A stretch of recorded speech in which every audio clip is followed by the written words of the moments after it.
And today, man, we're gonna be talking about my Cowboys, man. The new season finna get underway, 2025 season, and I'm excited for this season. We got new pieces on the team. It's gonna be interesting to see what the team is looking like this year with the addition of George Pickens. I know everybody's excited about that. He's been looking good in camp. CD's been looking good in camp. Um, you know, so far, things have been looking up for us as far as the team goes on the offensive side. Now, on the defensive side, on the other hand, we still got some injuries, and we still haven't signed Micah Parsons yet, which is going to be probably the biggest topic of this video, just off the strength of him being the key component to our defense and success for us to win. And my thing is like, why does it always have to be the Cowboys who have to do the most difficult thing, which should be the simplest thing? You know what I'm saying? Paying Micah should be an easy decision. Now, granted, it's a little bit harder of a decision to make after you didn't already not paid him up until this point, and now it becomes a whole thing because now he's frustrated and he's seeing other guys getting what they're deserved to his position. But also too, just you paying Dak all this money, and I get that Dak has looked good, but if we're talking about a guy who's had this much time in his career and can't even get us to a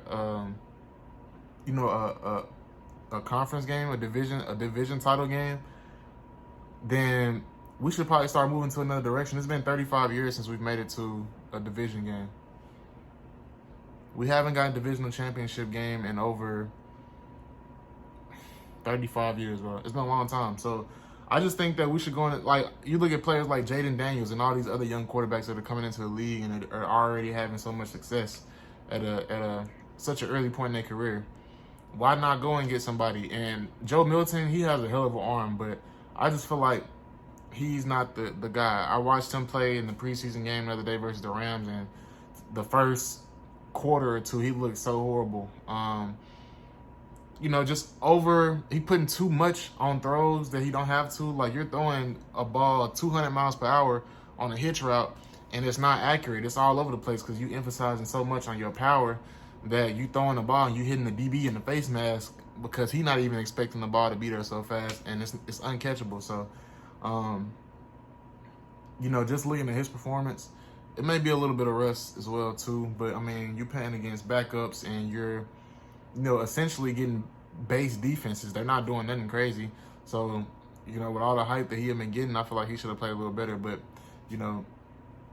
I still feel like we should have went and just at least got one of these quarterbacks in this draft, probably even Shador. I know Shador was a topic for a little minute, but just get another young quarterback to kind of keep Dak hungry. I feel like Joe Milton is a great piece and a great type of, prospect that could possibly push Dak, but I don't think with Joe Milton's performance, especially the other day, that he's going to be a real threat to Dak.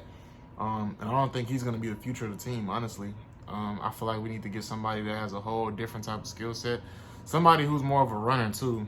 I mean, we could get a pocket passer, sure, but Dak was so successful in his earlier years because he was using his legs more.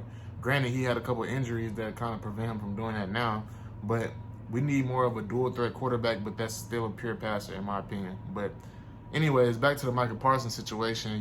Just paying Dak all that money has kind of made Jerry, understandably, a little bit be hesitant on paying Micah. But if you look at Micah's production in just a short amount of time, and he's still a young player, he can only have room to get better.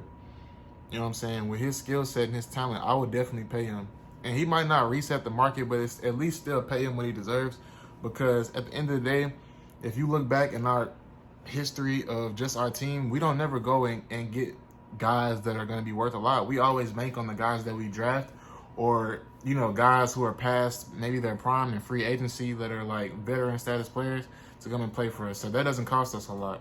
So with all the money that Jerry Jones makes, with the franchise being as valuable as it is, I don't see why we don't just go ahead and pay Micah. And I feel like us doing this now is going to only hurt us in the future with other players that we have or may have, that we may get in the future. And you also know it's a problem when you got CeeDee Lamb who's also commenting on the same thing, saying, you know, why aren't we paying, bro? It's always the same thing, because he had to do the same thing. He had to hold out, and it's like, bro, he's definitely earned the money.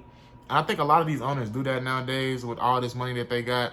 And the players see it. They see all this money that y'all have to spend and spare, and they know that the production that they're putting out is worth the money that they should be getting.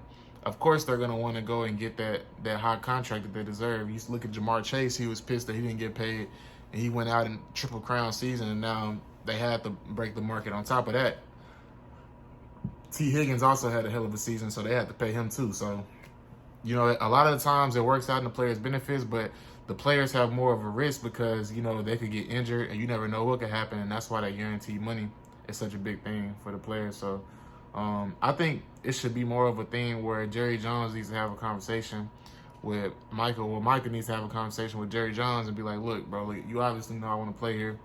You know what I'm saying? I have more of a risk in my position because every time I'm going out there, I'm risk getting hurt. And then once I become hurt, or depending on what type of injury I have, I lose value. And that's not something that I want to wait and let happen. And a lot of the owners know that, and they try to wait sometimes too. Not saying that they hope that an injury happens, but they kind of want to wait and see if they can do what they did again. And I know for a fact Micah Parsons is going to be able to do what he's done up until this point again. He's freakishly fast for his position. He's a player that you can not only play at DN, but linebacker as well. He's fast. Shit, I feel like you could even line him up at like slot corner or something just to throw him, you know, in there and cover just because of how fast he is. So with him having the versatility that he has, I don't see why we haven't, you know, given him his money yet. So like I said, even if Jerry Jones, because he said he's not going to let him go anywhere. So, you know, even if he is to pay Micah Parsons, I don't think it's going to sever the relationship. I think that, you know, Micah is still going to probably get the chance to leave, and he's gonna do it first chance he gets.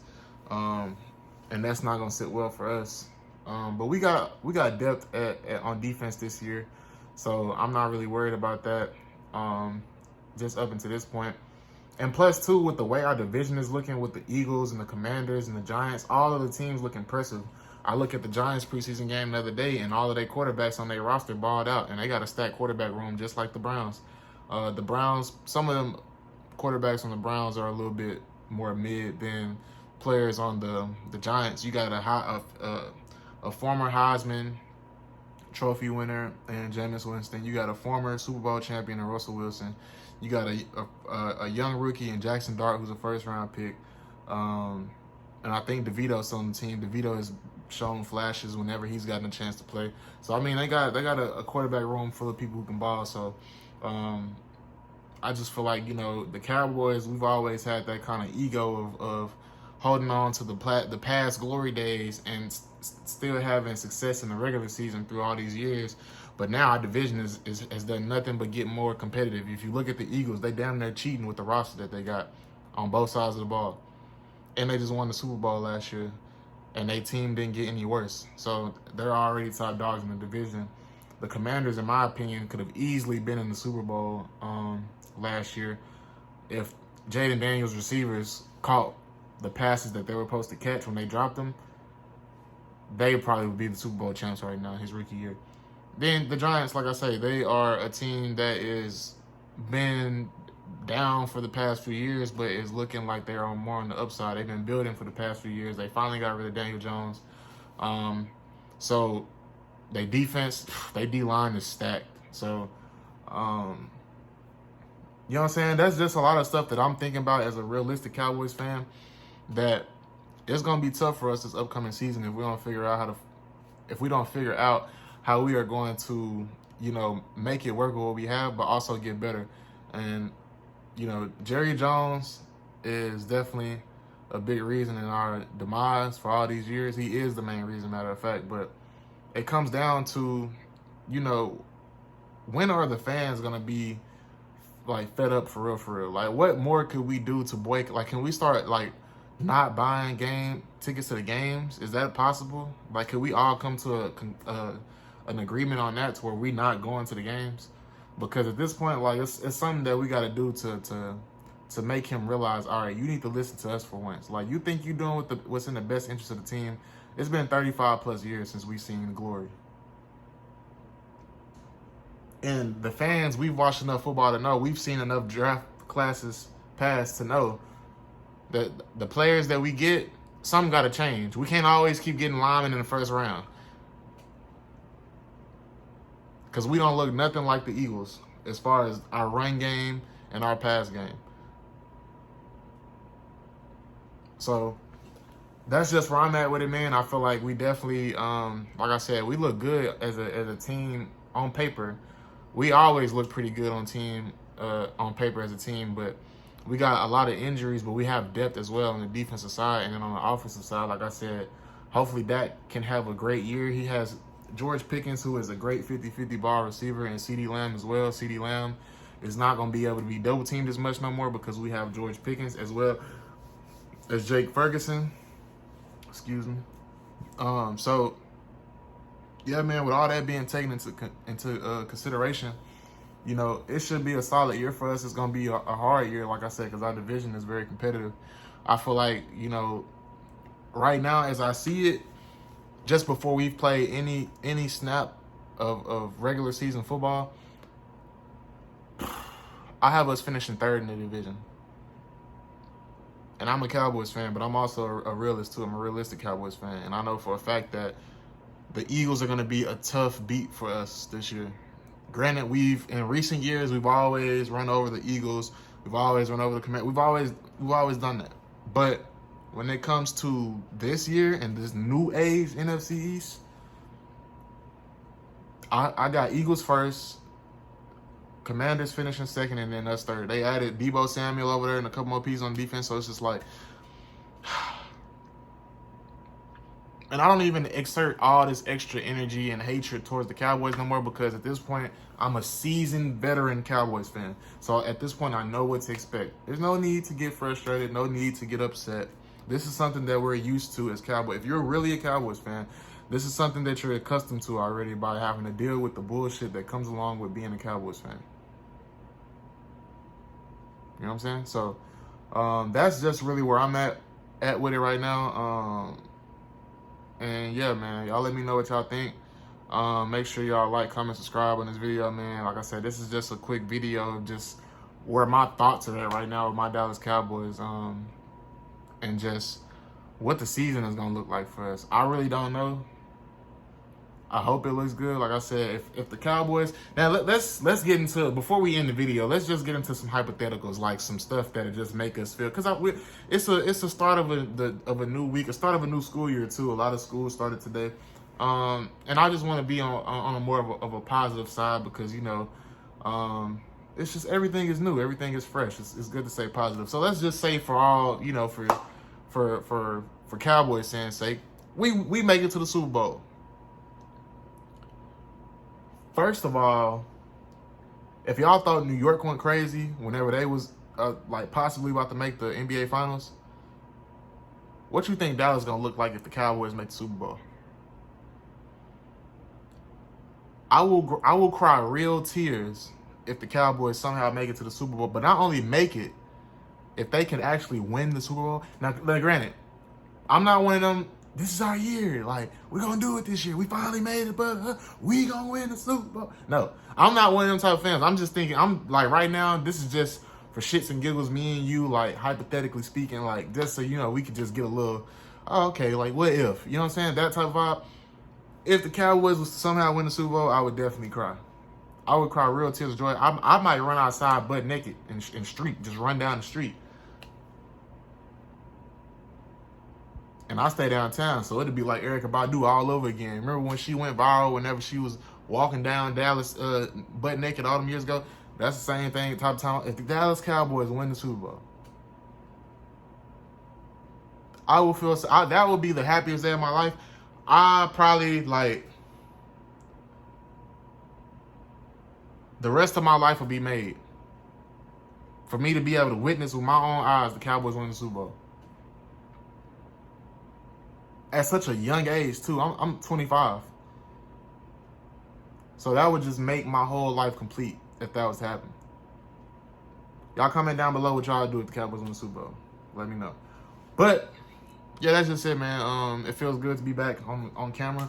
I actually like getting on here vlogging. I feel like it's therapeutic for me. You know what I'm saying?